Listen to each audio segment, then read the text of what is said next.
Hi, welcome to today's video diary for Finding My Way with Pi, Purpose, Intention, and Emotion. I am Pi. Big surprise, I am feeling emotional today.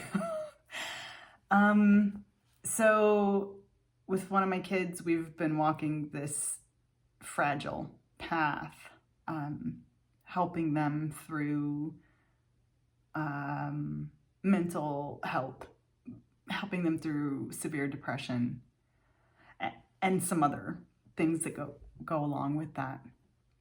And then I read this article last night in the New Yorker that talked about this growing culture and I don't know if it's the right term to call it, but movement of estrangement.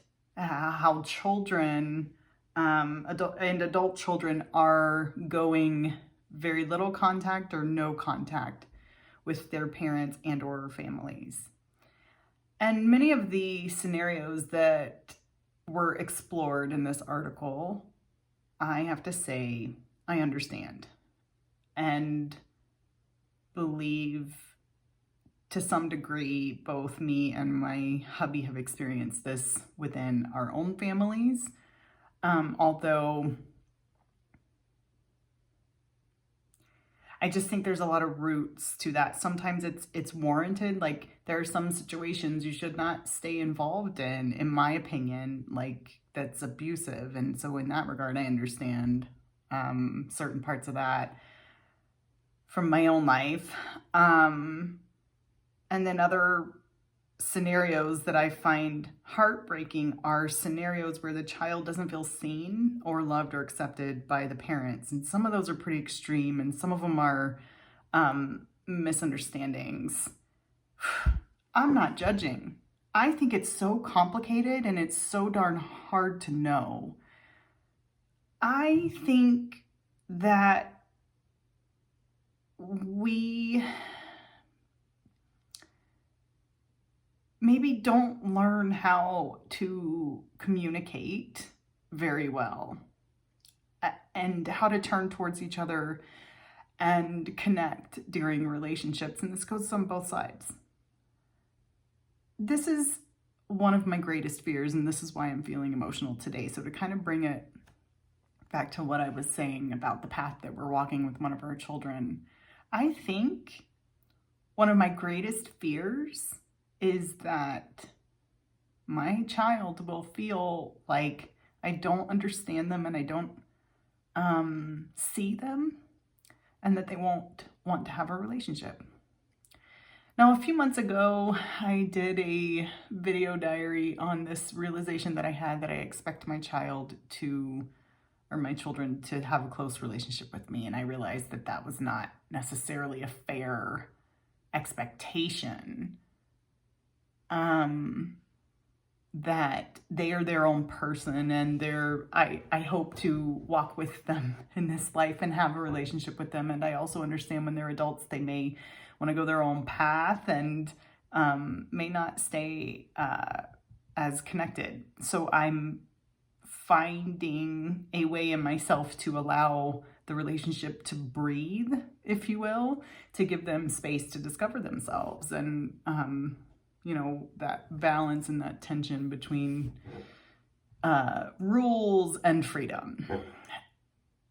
I feel conflicted today, I'll be honest, because in my coursework, we've been studying the South African philosophy of Ubuntu.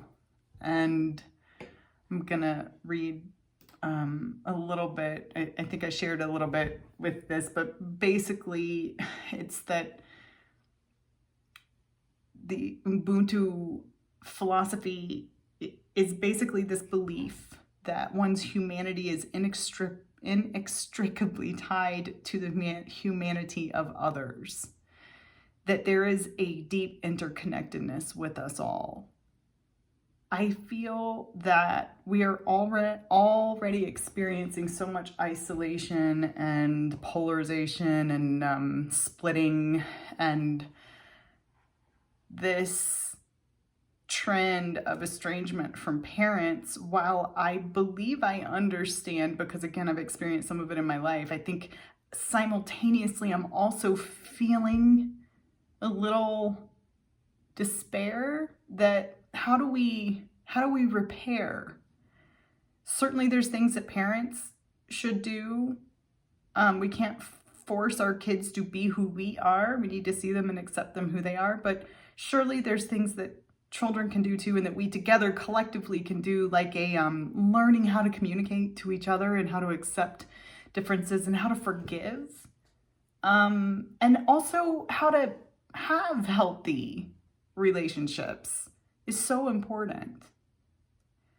So back to why I'm feeling emotional, my fear is that despite my best efforts, my kids may not be interested in having that relationship. As a parent, as a mom, that terrifies me. I don't want to be in my child's life to control. I just hope that I get the gift of witnessing them in their lives and being connected with them and seeing them see it through, whatever their life will be. I had this funny conversation with my 11-year-old last night. I said, it's real different being on this side of the perspective, because I was a kid once and I remember what it felt like to feel like I can't talk to my parents. I can't tell them what's going on. They won't understand, or they won't see me. They won't approve of me, or they'll judge me, or I have to do certain things in order to get approval or to be seen or to be loved, and that I myself am not enough. And I feel like on this other side now, as a parent, as a mom, I feel like I'm doing what I can to make sure my children feel seen and are able to express themselves and discover themselves, and they feel supported and loved, and also have appropriate boundaries, but just enough so that they can learn healthy habits and such. And it doesn't matter.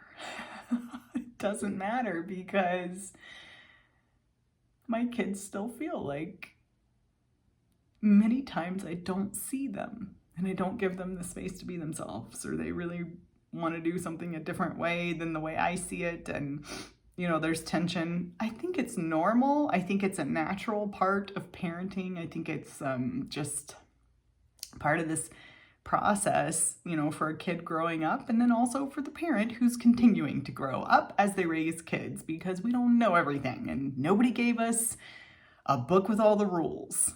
So we're just trying to figure it out. How different would it be if we all just assumed that we're coming from an intention and a place of love? What does acceptance look like? What does forgiveness look like? Do we have the courage to let go of how we think it should look? What we think our children's lives should look like, or what we're afraid of? Maybe we're parenting to steer them away from what we're afraid of. And boy, does that ever work. When you start acting out of fear, it's almost like a self-fulfilling prophecy, and the thing that you were most afraid of ends up happening anyways, despite all your best efforts to avoid it, and maybe even because of them. So I'm just thinking about that, because that article that I read and the situation that I'm dealing with one of my kids, and working through there and trying to walk it with grace for them and for me, and hoping that we can make it through this, still loving each other. So, there you go. And now that I feel like sobbing, then I know that that's the root of what I'm afraid of. I hope we can make it through the hard shit and still love each other.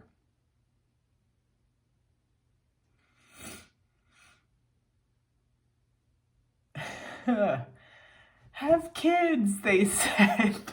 It'll be great, they said. They'll just be so cute. God, I love them so much it hurts. I didn't know I was capable of loving another human as much as I love my babies. All right. I think all of you have seen me cry enough on YouTube. I'm gonna go get this out and just let it release now that I know what I'm afraid of, and try to be mindful about not letting that guide my choices, and be mindful of not letting that cloud my vision as I'm navigating my way and finding my way through this. Thank you for being with me on this journey. Should have brought tissues. My mom will be like, see, I told you, you should always have tissues when you do this.